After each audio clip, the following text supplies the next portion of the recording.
So the moment arrived, the end of the 5th EVA, we'd done everything. We'd accomplished all of our goals, all of the instruments. We'd even put on the extra insulation on the outside of the telescope. And to my great surprise, in that moment when I gave Hubble one last little pat and a salute, I wasn't sad at all. I felt really happy that we'd accomplished all of our goals, we'd done our job and a little bit more, and we were sending Hubble off in the best shape of its entire career. Orbiting 375 miles above Earth is a most extraordinary scientific tool that has forever changed our knowledge of the universe. The Hubble Space Telescope is one of the greatest technological achievements in human history. For 20 years, the world has marveled at its astonishing images of our dynamic solar system and the many wonders beyond. Jupiter-sized exoplanets orbiting other suns, exploding stars and nebulas, massive exotic galaxies.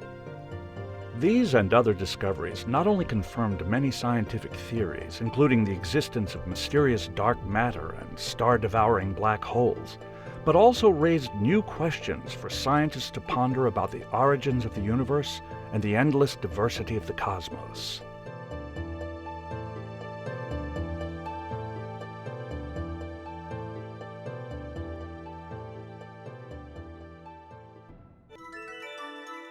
Since the dawn of time, we've looked skyward and wondered, how far away are those stars? And how many are there? How did this all begin? Are there other worlds like ours out there? It was only 400 years ago, a mere blink in the cosmic timeline, that Galileo first observed rings and moons on our neighboring planets, Saturn and Jupiter. This forever dispelled the myth of Earth as the center of everything. Modern astronomy was born. As centuries passed, telescopes became larger and more powerful, able to observe far beyond the limits of our eyes. In 1924, from atop Mount Wilson, California, the astronomer Edwin Hubble first observed that the universe is made up of billions of galaxies, extending well beyond our own Milky Way. Hubble observed that distant galaxies appeared to be rapidly moving away from us. Using known stars to calculate distances between galaxies, Hubble confirmed their retreat. In 1946, the acclaimed astronomer Lyman Spitzer proposed building a large telescope to orbit the Earth. Free of the atmosphere's blurring effects, it would deliver images in brilliant new clarity. You always need visionaries who can look out into the future and think about what's possible. And the motivation that Lyman Spitzer and others in his footsteps had was about getting above the Earth's atmosphere. While Spitzer's idea was well received by astronomers, it would be more than 30 years before funding was granted to begin the design and development.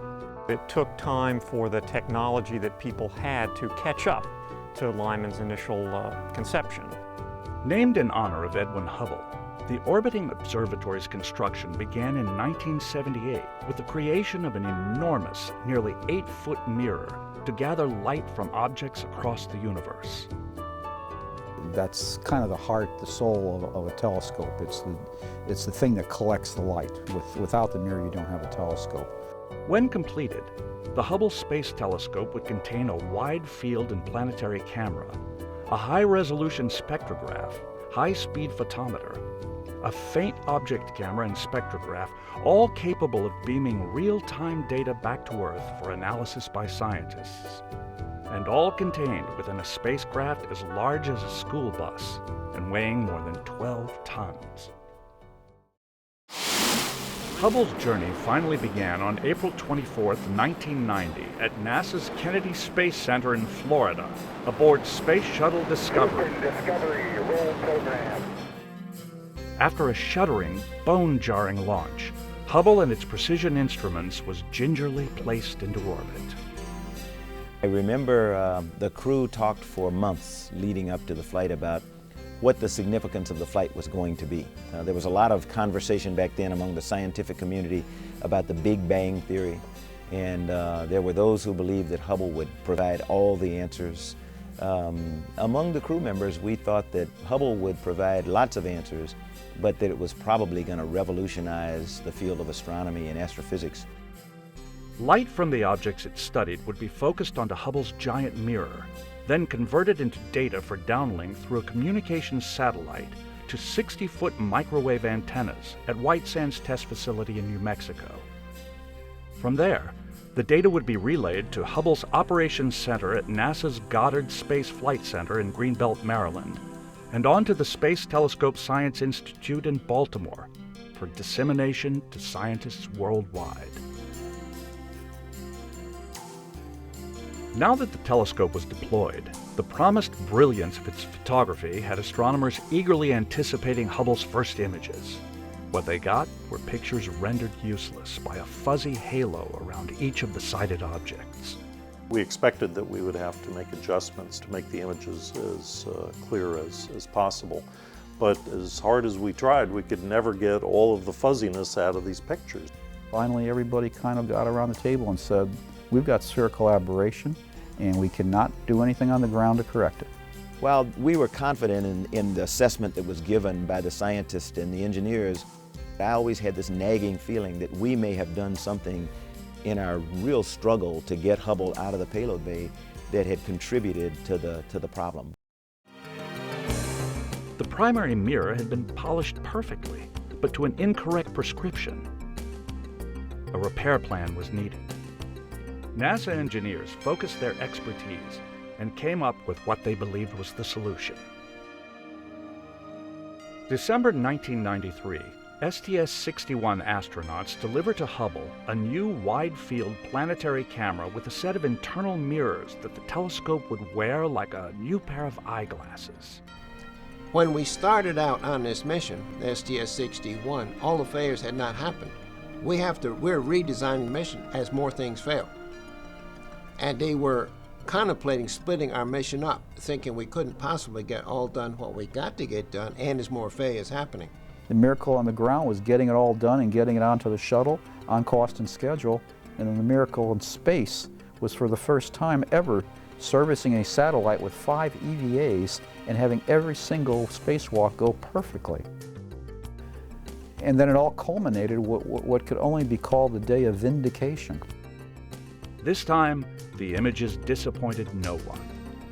It took years, but I finally breathed a sigh of relief that I had not been one of the causes of Hubble's fall. The newly restored Hubble was ready to work. Just 9 months prior to Hubble's successful servicing, 3 astronomers at California's Palomar Observatory had discovered a comet whose enormous fragments now appeared to be on a collision course with the planet Jupiter.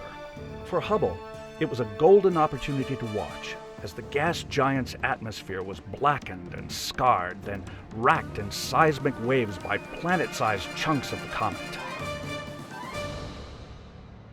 With almost every new observation, Hubble was rewriting the science books and raising new questions for astronomers.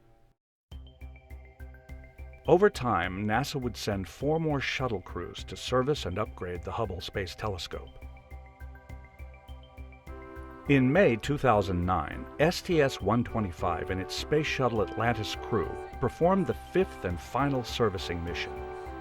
Upgrades, repairs, and new equipment would give Hubble a new lease on life. It's just really a wonderful experience to be there and be inside or outside of the telescope looking at it with the Earth in the background. Working during a spacewalk is really quite a privilege. So those memories are the most vivid ones that I have. This was mission specialist John Grunsfeld's 3rd visit to Hubble. On his 6th spacewalk, Grunsfeld became the last human to lay hands on the telescope. So it's this synergy between the humans and the design of Hubble to be serviced that has really given us not one Hubble Space Telescope or one observatory, but many observatories each time we visit it and reinvent the telescope. Hubble really is an amazing example of the way people and robotics works together in space. Hubble is up there without people operating it in space every day, taking these great observations, and yet it benefits from having people come to it and inject new technology. So it's not a 20-year-old telescope, it's got brand new technology. I think it's a real lesson, and one of the legacy products of Hubble is that throughout this servicing series, this incredible series of 5 servicing missions, Hubble has done nothing but get immensely more powerful. With Hubble, our neighboring planets now reveal themselves in never-before-seen clarity. Giant gas planets like Uranus and Neptune, they sound large and they are large, but they're very far away.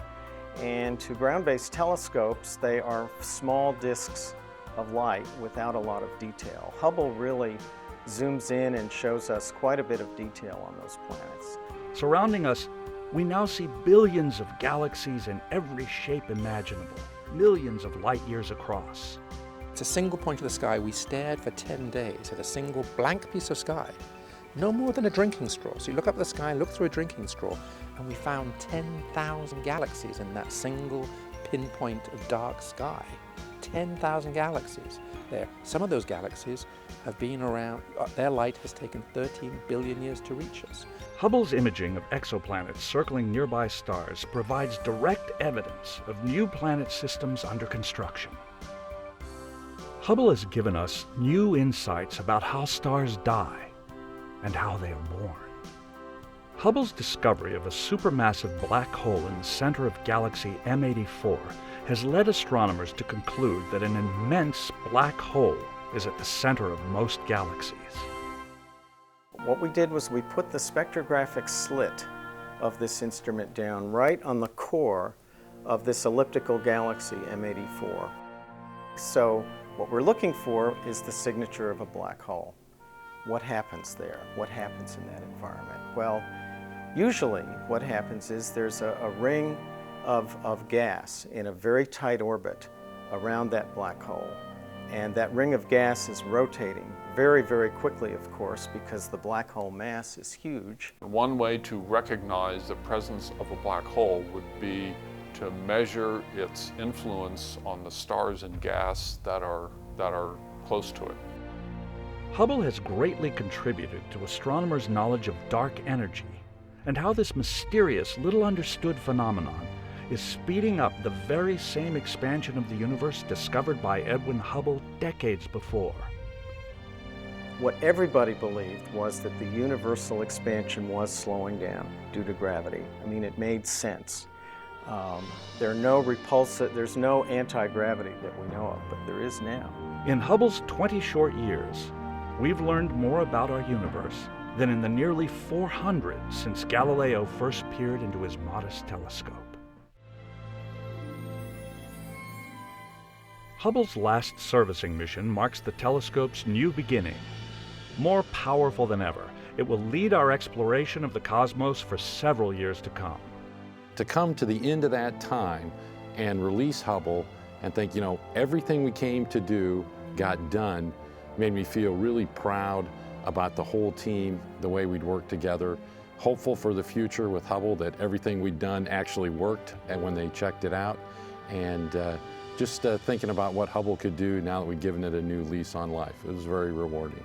Not many humans get to work on things that 100 years from now, history will remember. Hubble is certainly one of them. The Hubble touches people not only for the science, but it touches people for its aesthetics and its beauty. And the people that choose what to study have done the right thing. They've done an extraordinary job of not only getting great science, but also the beauty of the universe. 400 years from now, they'll look back and they'll say, well, the Hubble really did change the way we see the universe. I think the scientific legacy is that textbooks have been rewritten because of Hubble. I think the fact that we didn't know 20 years ago about black holes or exosolar planets or galaxy evolution, dark energy, we didn't know we could measure dark matter.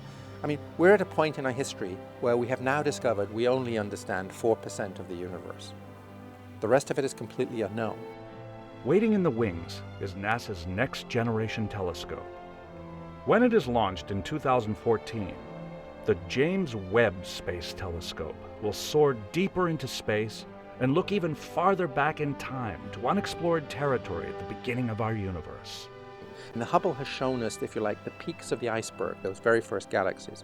The James Webb Telescope is going to penetrate right into what we call these dark ages, where those very first galaxies are probably lurking, out of sight from us currently.